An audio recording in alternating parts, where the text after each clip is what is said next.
ரோஹிணி வந்து திருப்பி திருப்பி பில்டருக்கு வந்து ஃபோன் பண்ணிக்கிட்டே இருக்காங்க. அப்ப மனோஜ் வந்து கேட்குறாரு, "என்ன ரோஹிணி அவங்க ஃபோன் எடுத்தாங்களா?" அப்படின்ற மாரி கேட்குறாரு. "இல்ல மனோஜ் இன்னும் எடுக்கிற மாரி தெரியல" அப்படின்ற மாதிரி ரோஹிணி வந்து சொல்றாங்க. "என்ன ரோஹிணி சொல்லிட்டு இருக்க? அவங்க எடுக்கல அப்படின்னா எங்களுக்கு பெரிய பிரச்சனையா போயிரும்.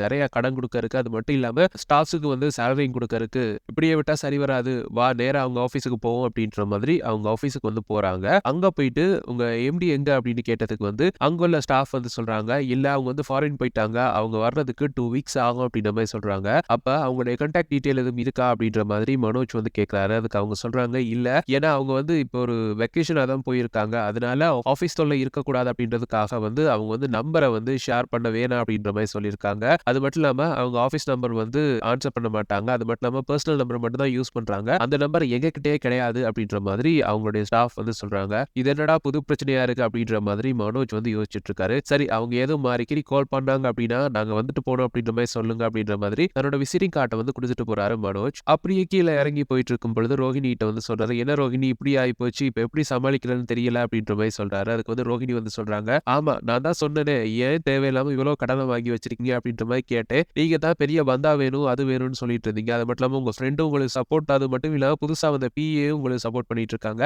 இதெல்லாம் சரி வராது. நம்ம வந்து நம்ம கையில எவ்வளவு பணம் இருக்கோ அதை வச்சு தான் நம்ம வந்து டெவலப் பண்ணணும் கம்பெனிய.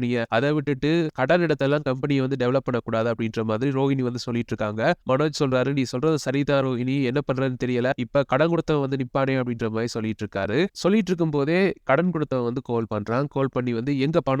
வட்டியும் வரல, அசலும் வரல. என்ன பண்ணிட்டு இருக்க? என்ன நினைச்சிட்டு இருக்க?" அப்படின்ற மாதிரி கேட்கிறாரு. "இல்ல 2 நாள்ல தந்துடுறேன்" அப்படின்ற மாதிரி சொன்னோட, "இல்ல உன்னை நம்பி நீ பெரிய பிசினஸ் மேன் அப்படின்னு சொல்லி தான் ஷூரிட்டி கையெழுத்து கூட வாங்காம தந்தேன். இப்ப வந்து இப்படி பண்ணிட்டு இருந்த அப்படின்னா கண்டிப்பா வந்து பெரிய பிரச்சனை ஆயிரும்" அப்படின்ற மாதிரி சொல்றாரு. அப்ப வந்து மனோஜ் வந்து சொல்றாரு, "இல்ல இல்ல நான் கண்டிப்பா தந்துருவேன்" அப்படின்ற மாதிரி சொல்றாரு. அப்ப வந்து அந்த கடன் கொடுத்தவர் வந்து, "அதெல்லாம் சரி வராது. இரு நான் உன் ஆபீஸ்க்கு வரேன்" அப்படின்ற மாதிரி சொல்லிட்டு போனை வந்து கட் பண்றாரு. உடனே மனோஜ் வந்து சொல்றாரு, "ரோஹிணி ஆபீஸ்க்கு வர போறாங்களா?" அப்படின்ற மாதிரி சொல்றாரு. "யாரு?" அப்படின்னு கேட்டதுக்கு வந்து, "இல்ல கடன் கொடுத்தவன் வந்து அங்க வந்து கடனை வசூலிக்க வர்றேன்" அப்படின்ற மாதிரி சொல்லியிருக்கான். "நாங்க ஆபீஸ்ல இருக்க வேணாம். இன்னைக்கு ஆபீஸ்க்கு வந்து லீவு கொடுத்துட்டு எங்கேயாவது போயிருவோம்" அப்படின்ற மாதிரி சொல்லிட்டு ஆபீஸ்க்கு வந்து அவசர அவசரமா போயிட்டு அங்க இவரோட பிஏ மற்றும் ஃப்ரெண்டு கிட்ட சொல்றாரு, "இன்னைக்கு வந்து ஆபீஸ்க்கு லீவு கொடுத்துருங்க. உடனே வந்து கடையை இழுத்து மூடுங்கடா" அப்படின்ற மாதிரி சொல்லிட்டு அங்க இருந்து கிளம்பி சத்தமே இல்லாம வீட்டுக்கு வந்து ஓடி வந்துடுறாங்க மனோஜும் ரோஹிணியும். அப்ப உடனே விஜயா வந்து கேக்குறாங்க, "என்னடா ஏர்லியா வந்துட்ட?" அப்படின்ற மாதிரி கேக்குறாங்க. அதுக்கு வந்து மனோஜ் வந்து சொல்றாரு, "இல்லம்மா கிறிஸ்மஸ் வருதுல்ல, அதனால எல்லாருக்கும் லீவு விட்டுட்டேன். அதனால நாங்களும் கொஞ்சம் ரெஸ்ட் எடுக்கலாம் அப்படின்ற மாதிரி நானும் ரோஹிணியும் வந்துட்டோம்" அப்படின்ற மாதிரி சொல்றாரு. அப்படியே வந்து அண்ணாமலை வந்து கேக்குறாரு, "பிசினஸ் மேனுக்கு எதுடா லீவு?" அப்படின்ற மாதிரி கேக்குறாரு. "இல்லப்பா லீவு எடுக்கணும். எடுத்தா தான் நல்லது" அப்படின்ற மாதிரி சொல்றாரு. உடனே முத்து வந்து அங்க வராரு. "இவன் வந்து லீவ் எடுக்கிற ஆளே கிடையாது. சந்தேகமா இருக்கே" அப்படின்ற மாதிரி சொல்றாரு. அப்படியே வந்து ரவியும் சொல்றாரு, "எனக்கும் அப்படித்தான் டவுட்டா இருக்கு. என்னத்துக்காக இவன் வந்து இவ்வளவு ஏர்லியா வந்து வீட்டுக்கு வந்திருக்கான்னு தெரியல" அப்படின்ற மாதிரி சொல்லிட்டு அவங்கவங்க வெளியே பார்த்துட்டு இருக்காங்க. திடீர்னு வந்து பார்த்தா வீட்டுக்கு வந்து அந்த கடன் கொடுத்தவன் நேரா வீட்டுக்கே வந்துட்டான். வந்துட்டு "வணக்கம்" அப்படின்னு சொன்னோனே மனோஜுக்கு பயங்கர ஷாக்கு. "இவன் எதுக்கு இங்க வந்திருக்கான்?" அப்படின்ற மாதிரி யோசிச்சுட்டு இருக்காரு. உடனே வந்து அண்ணாமலை வந்து "வாங்க" அப்படின்ற மாதிரி கூப்பிட்டு உட்கார வச்சு, "யார் நீங்க?" அப்படின்ற மாதிரி கேட்கிறாரு. உடனே அந்த பணம் கொடுத்தவர் வந்து சொல்றாரு, "நான் யாருன்னு தெரியாதா? உங்க பையன் என்ன பத்தி உங்ககிட்ட சொன்னது இல்லையா?" அப்படின்ற மாதிரி கேட்கிறாரு. "யாரு எந்த பையன்?" அப்படின்ற மாதிரி அண்ணாமலை வந்து கேட்கிறாரு. "இல்ல உங்க பையன் மனோஜ் தான்" அப்படின்னு சொன்னோனே அவருடைய கெட்டப்பையும் பார்த்தோனே விஜயா சொல்றாங்க, இவர் பெரிய பிசினஸ் மேன் மாதிரி தெரியுது. என் பையனும் பெரிய பிசினஸ் மேன் தானே. 2 பேரும் ஃப்ரெண்ட்ஸா இருக்கும். என்ன திடீர்னு இங்க வந்திருக்கீங்க?" அப்படின்ற மாதிரி விஜயா வந்து கேட்கறாங்க. "எல்லாம் ஒரு காரணமா தான்" அப்படின்ற மாதிரி அந்த பணம் கொடுத்தவன் வந்து சொல்றான். அப்போ உடனே வந்து மனோஜ் வந்து கேட்கிறாரு, "என்ன திடீர்னு வீட்டு பக்கம்?" அப்படின்ற மாதிரி கேட்டோனே, "ஏன் ஆபீஸ மூடிட்டா எனக்கு வந்து உங்க வீட்டு அட்ரஸ் தெரியாது நினைச்சிட்டு இருக்கியா மனோஜ்?" அப்படின்ற மாதிரி கேட்கிறாரு அவரு. அப்ப அண்ணாமலை வந்து கேட்கிறாரு, "என்ன மனோஜ் ஏதோ பிரச்சனை மாதிரி தெரியுது. என்ன?" அப்படின்ற மாதிரி கேட்கிறாரு. "அது ஒண்ணும் இல்லப்பா" அப்படின்ற மாதிரி மனோஜ் வந்து மழுப்புறாரு. அப்ப உடனே வந்து அந்த பணம் கொடுத்தவர் சொல்றாரு, "உங்களை நம்பி தான் நான் 30 லட்சம் ரூபாய் உனக்கு கொடுத்தேன். ஆனா நீ வந்து அதுக்கு வட்டியும் தரல, அசலையும் கட்டுற மாதிரி தெரியல. அதனால தான் நேரா வீட்டுக்கு வந்துட்டேன். இப்ப வந்து அந்த பணத்தை கொடுக்குறியா இல்லையா?" அப்படின்ற மாதிரி கேட்கிறாரு. அப்ப உடனே வந்து மனோஜ் வந்து சொல்றாரு, "கொஞ்ச நாள் டைம் கொடுங்க, சீக்கிரமே தந்துடுறேன்" அப்படின்ற மாதிரி சொல்றாரு. அப்போ வந்து எல்லாருமே வந்து மனோஜை முறைச்சு பார்த்துக்கிட்டு இருக்காங்க.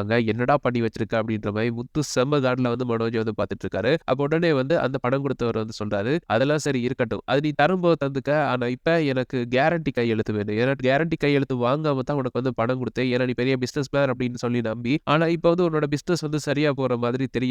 எனக்கும் பணம் வர்ற மாதிரி தெரியல. அதனால உங்க அம்மாவோ அப்பாவோ கேரண்டி கையெழுத்து போட்டா மட்டும் தான் நான் இந்த இடத்த விட்டு கிளம்புவேன்" அப்படின்ற மாதிரி சொல்றாரு. உடனே முத்து கடுப்பாயி, "அவன் பணம் வாங்கினதுக்காக என் அம்மா அப்பா வந்து கையெழுத்து போடணுமா? அதெல்லாம் முடியாது" அப்படின்ற மாதிரி அவரோட பிரச்சனைக்கு போறாரு. உடனே வந்து அவரை தடுத்த அண்ணாமலை, "முத்து சுமாரு" அப்படின்ற மாதிரி சொல்லிட்டு, "கையெழுத்து போடணுமா? நான் போடுறேன்" அப்படின்ற மாதிரி சொல்றாரு அண்ணாமலை. அப்ப உடனே வந்து இவங்க வந்து அக்ரிமெண்ட்ட தூக்கி நீட்டுறாங்க. நீட்டுனோட வந்து அண்ணாமலை வந்து அதுல கையெழுத்து கையெழுத்து போடுறாரு. கையெழுத்து போட்டோன்னே இதுக்கு தான் வந்தேன் நன்றி அப்படின்ற மாதிரி சொல்லிட்டு அப்படியே கிளம்பி போற நேரம் மனோஜ் கிட்ட வந்து சொல்றாரு, இனிமேலாவது ஒழுங்கா வட்டியையும் அசலையும் கொடுக்க பழகு அப்படின்ற மாதிரி சொல்லிட்டு கிளம்பி போறாரு. மனோஜ் வந்து என்ன செய்யறது அப்படின்னு தெரியாம முழிச்சிட்டு இருக்காரு. அப்ப அப்பாவே கடன்காரனா மாத்திட்டுல அப்படின்ற மாதிரி கடுப்பான முத்து வந்து மனோஜ வந்து அடின்னு அடிக்கிறாரு. உடனே வந்து தடுக்கிறாங்க விஜயா. டேய் சும்மா இருடா அப்படின்ற மாதிரி தடுக்கிறாங்க. கடுப்பான முத்து வந்து சொன்னாரு, எல்லாத்துக்கும் நீ தாமா காரணம் அப்படின்ற மாதிரி சொல்றாரு. நான் என்னடா பண்ணேன் அப்படின்ற மாதிரி விஜயா வந்து கேக்குறாங்க. ஆமா, அவன் என்ன பண்ணாலும் அவன் படிச்சவன், அவன் சரியா தான் பண்ணுவான், அவன் அப்படி பண்ணுவான் இப்படி பண்ணுவான்னு அவனை சும்மா தலையில தூக்கி வச்சு கொண்டாடி அவன் பாட்டுக்கு ஏதோ தேவையில்லாம பண்ணி இப்ப பாரு 30 லட்ச ரூபாய் கடன்ல வந்து நிக்குது. அப்பா வேற இப்ப சைன் பண்ணி கடனாளியா மாறி இருக்காரு. எல்லாத்துக்கும் காரணம் இவன் தான். ஏன் இப்படி பண்ணிட்டு இருக்கான்? எதுக்கு இவனுக்கு இந்த வெட்டி பந்தா அப்படின்ற மாதிரி கேக்குறாரு முத்து. உடனே வந்து விஜயா வந்து சொல்றாங்க, அவன் படிச்சவன், அவன் வந்து இப்ப பெரிய பிசினஸ் மேன். ஆமா, கிழிச்சான் பிசினஸ் மேன். இப்ப வந்து கேட்டு போனா 30 லட்ச ரூபாய் ஒழுங்கான பிசினஸ் மேனா இருந்தா அந்த பணத்தை கொடுத்துருக்கணும். இல்ல அப்படின்னா அந்த வட்டியை யாரும் கட்டிட்டு இருக்கணும். ஆனா எதுவுமே பண்ணல. பதிலுக்கு நீங்க அவனுக்கு சப்போர்ட் பண்ணிட்டு இருக்கீங்க அப்படின்ற மாதிரி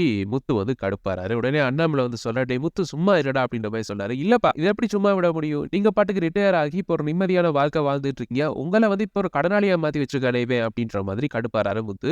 ரவியும் கேட்கிறாரு, ஏன் மனோஜ் இப்படி தேவையில்லாத வேலையெல்லாம் பார்த்து வச்சிருக்க? உன் தகுதிக்கு மீறி ஏன் கடனை வாங்குற? அப்படி வாங்குன அப்படின்னா கூட அதுக்கான வட்டியாவது ஒழுங்கா கட்டத்தானே வேணும். ஏன் இப்படி பண்ற அப்படின்ற மாதிரி கேட்கிறாரு. அப்படியே வந்து ஸ்ருதியும் வந்து சொல்றாங்க, அங்கிள் வேற இதுல சைன் பண்ணிட்டாரு. இனிமே அவன் வந்து மனோஜ் கிட்ட வரமாட்டான். நேரா வந்து அங்கிள் தான் வந்து நிப்பான். வீட்டுக்கு தான் வந்து நிப்பான். பெரிய பிரச்சனையா இருக்க போகுது இது அப்படின்ற மாதிரி சொல்றாங்க. உடனே மனோஜை பார்த்து சொல்றாங்க, முடிஞ்ச அளவுக்கு எவ்வளவு ஏர்லியா கிளியர் பண்ண முடியுமோ இதை வந்து ஏர்லியா கிளியர் பண்ணிருங்க. என்ன இவனை பத்தி கேள்விப்பட்டிருக்கேன். அதாவது இவன் போலீஸுக்கெல்லாம் போக மாட்டானா, நேரா வீட்டுக்குள்ளே வந்து உட்கார்ந்துருவானா, உட்கார்ந்து கொடைச்சல் கொடுத்து இவனுக்கு கொடுக்க வேண்டிய பணத்தை எப்படியாவது வாங்கிட்டு போயிருவான் அப்படின்ற மாதிரி சொல்றாங்க. அதனால எப்படியாவது இவனோட அமௌண்ட் வந்து கிளியர் பண்ணிருங்க மனோஜ் அப்படின்ற மாதிரி சொல்றாங்க. ரோஹிணி என்ன செய்யறது அப்படின்னு தெரியாம முழிச்சிட்டு இருக்காங்க. அப்ப உடனே வந்து முத்து வந்து சொல்றாரு, அப்ப நான் ஒரு ஐடியா சொல்லவா அப்படின்ற மாதிரி சொல்றாரு. அண்ணாமலை பேச முடியாம அப்படியே உட்கார்ந்து இருக்காரு. அப்ப மறுபடியும் முத்து போய் கேட்கிறாரு, என்னப்பா என்னாச்சு அப்படின்ற மாதிரி கேட்கிறாரு. இல்லடா, இத்தனை வருஷத்துக்கு நான் இவ்வளவு பெரிய கடனாளி ஆனதே கிடையாது. இதுவரைக்கும் எல்லாம் பார்த்து பார்த்து பண்ணிட்டு இருந்தேன். ரிட்டையர் ஆன பிறகு ஒரு நிம்மதியான லைஃப் அப்படின்னு பார்த்தா இவனால இப்ப கடன்காரன் ஆயிட்டேனே அப்படின்ற மாதிரி அழுகுறாரு. அப்ப உடனே வந்து முத்து சொல்றாரு, அதுதான்ப்பா நான் ஒரு ஐடியா சொல்றேன் அப்படின்ற மாதிரி சொல்றாரு. என்னடா அப்படின்னு கேட்டதுக்கு வந்து, நான் வேணா எப்படியாவது பணத்தை புரட்டி தரவா,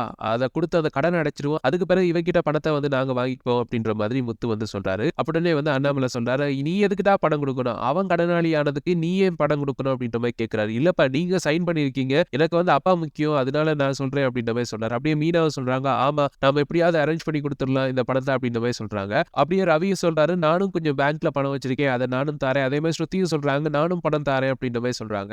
எல்லாரும் ஆளாளுக்கு பணம் தாரேன் அப்படின்ற மாதிரி சொல்றாங்க. ஆனா மனோஜும் ரோஹிணியும் மட்டும் வாயை மூடிட்டு இருக்காங்க. உடனே கடுப்பான அண்ணாமலை வந்து கேட்கிறாரு, அவன் பாரு, நீ வாங்கின கடனுக்கு ஆளாளுக்கு வீட்டுல வந்து பணம் தரேன்னு சொல்றாங்க, நீ வாயை திறக்க மாட்டல, உன்கிட்ட எவ்வளவு பணம் இருக்கு அப்படின்ற மாதிரி கேட்டதுக்கு வந்து, ஆபீஸ் பணத்துல மிச்சம் 15,000 தான் இருக்கு அப்படின்னு எல்லாம் பயங்கர ஷாக் ஆறாங்க. விஜயா வந்து கேட்கறாங்க, என்னடா நீ பெரிய பிசினஸ் மேன் சொல்லிட்டு இருந்த, ஆபீஸ்ல வந்து வெறும் 15,000 தான் வச்சிருக்கேன்னு சொல்ற, பணமே இல்லையா உங்ககிட்ட அப்படின்ற மாதிரி கேட்கறாங்க. உடனே ரோஹிணி வந்து சொல்றாங்க, இல்ல ஆண்டி, எங்களுக்கு வந்து அடுத்த அட்வான்ஸ் வரல, அந்த அட்வான்ஸ் வந்த பிறகு தான் இந்த அமௌண்ட் எல்லாம் பே பண்ணலாம் அப்படின்ற மாதிரி இருந்தோம். அது மட்டும் இல்லாம சேலரி கொடுக்கறதுக்கு, சரி அதெல்லாம் கொடுத்தா உங்களுக்கு எவ்வளவு மிஞ்சும் அப்படின்ற மாதிரி விஜயா வந்து கேட்கறாங்க. என்ன ஒரு 50,000 மிஞ்சும் ஆண்டி அப்படின்ற மாதிரி சொல்றாங்க. பெரிய பிசினஸ் மேன் அப்படின்னு சொல்லிட்டு இருந்தவன் பார்த்தா இவ்வளவுதான் மிஞ்சுமா அப்படின்ற மாதிரி விஜயா வந்து கேட்கறாங்க. அப்போ உடனே வந்து முத்து வந்து மனோஜுக்கு சப்போர்ட் பண்ணி சொல்றாரு, இல்ல அவன் இப்பதானே பிசினஸ் தொடங்கியிருக்கான், அதனால கொஞ்ச நாள் போகத்தான் அதெல்லாம் பிக்கப் ஆகும் அப்படின்ற மாதிரி சொல்றாரு. அது மட்டும் இல்லாம ஆனா இவன் கடன் வாங்கினது ரொம்ப தப்பு, இவ்வளவு பெரிய அமௌண்ட் வாங்கினது தப்பு அப்படின்ற மாதிரி சொன்னோன்னே மனோஜ் வந்து அதெல்லாம் சரி வராது, நாங்க பிசினஸ் பண்ணணும் அப்படின்னா ஒரு சில கடன் வாங்கத்தான் வேணும், எனக்கு நான் எப்படியாவது இந்த கடன் அடைச்சிக்கிறேன், எனக்கு வேற யாரும் என் கடன் அடைக்கிறது பிடிக்காது, யாரும் எனக்காக எல்லாம் கடன் எல்லாம் அடைக்க வேணாம், எனக்கு சொத்தை பிரிச்சு கொடுங்க, என் பங்கை வச்சு நான் எப்படியாவது பொழைச்சிக்கிறேன் அப்படின்ற மாதிரி சொல்றாரு. அப்ப எல்லாரும் பயங்கர ஷாக்கிங்கா வந்து பாத்துட்டு இருக்காங்க. ஆனா முத்துக்கு வந்து இது பிடிக்கவே இல்லை. அதெல்லாம் சரி வராது, சொத்தெல்லாம் பிரிக்க முடியாது, அப்பா வந்து நம்ம 3 பேரும் ஒண்ணா இருக்கணும் அப்படின்னு ஆசைப்பட்ட ஒருத்தர், அதனால சொத்தெல்லாம் பிரிக்க முடியாது அப்படின்னு சொல்லிட்டு இரு நான் வாரேன் அப்படின்ற மாதிரி கிளம்பி போறாரு. கிளம்பி போயிட்டு அவரோட காரை வந்து வித்துட்டு அதுல இருந்து பணத்தை வந்து எடுத்துட்டு வராரு. இந்தா என்னால முடிஞ்ச அமௌண்ட் இதுதான் அப்படின்ற மாதிரி கொண்டு வந்து கொடுக்குறாரு. அப்படியே வந்து மீனா வந்து இருங்க அப்படின்ற மாதிரி சொல்லிட்டு மீனா வந்து முத்துவும் மீனாவும் மேல ரூம் கட்டுறதுக்காக சேர்த்து வச்ச பண உண்டியலை எடுத்துட்டு வராங்க. அதை உடைச்சிட்டு அதுல இருந்து ஒரு அமௌண்ட்டை வந்து எடுக்கிறாங்க. ரவியும் சொல்றாரு, ஆமா இதுக்காக எல்லாம் சொத்தெல்லாம் பிரிக்க கூடாது, நம்ம எல்லாருமே ஒண்ணா இருக்கணும் இந்த வீட்டுல, அதுதான் எனக்கு வேணும் அப்படின்னு சொல்லிட்டு ரவியும் வந்து கொஞ்சம் பணம் எடுத்துட்டு வராரு. அதே மாதிரி ஸ்ருதியும் சொல்றாங்க, என்கிட்டயும் கொஞ்சம் நகை இருக்கு, நான் பெருசா போடுறதே கிடையாது, அதையும் வந்து அடகு வச்சிடலாம், இல்ல அப்படின்னா வித்துடலாம், அதுலயும் கொஞ்சம் பணம் வரும், எல்லாம் சேர்த்து போட்டு இதை கட்டிடலாம் அப்படின்ற மாதிரி சொல்றாங்க. அப்படியே ஆளாளுக்கு பணத்தை கொண்டு வந்து வைக்கிறாங்க. இதை பார்த்தோன்னா மனோஜ் வந்து ஒரு பக்கம் சந்தோஷம் இருந்தாலும் இன்னொரு பக்கம் பயங்கர ஷாக்கு, எனக்கா இவ்வளவு பேர் ஹெல்ப் பண்றாங்க அப்படின்ற மாதிரி. அப்படியே இந்த எபிசோட வந்து முடிக்கிறாங்க. இதுதான் நாளைக்கு நடக்கும் அப்படின்னு சொல்லி நாங்க ப்ரெடிக்ட் பண்ணியிருக்கோம். எங்களுடைய இந்த ப்ரெடிக்ஷன் ப்ரொடக்ஷன்ஸ் எப்படி இருக்கு உங்களுடைய கருத்துக்களை கீழே கமெண்ட்ஸ் வாயிலாக தெரிவிச்சுக்கோங்க. மேலும் ப்ரொடக்ஷன்ஸை பெற்றுக்கொள்ள எங்க சேனலை மறக்காம சப்ஸ்கிரைப் பண்ணி இணைந்திருங்க. தேங்க்யூ.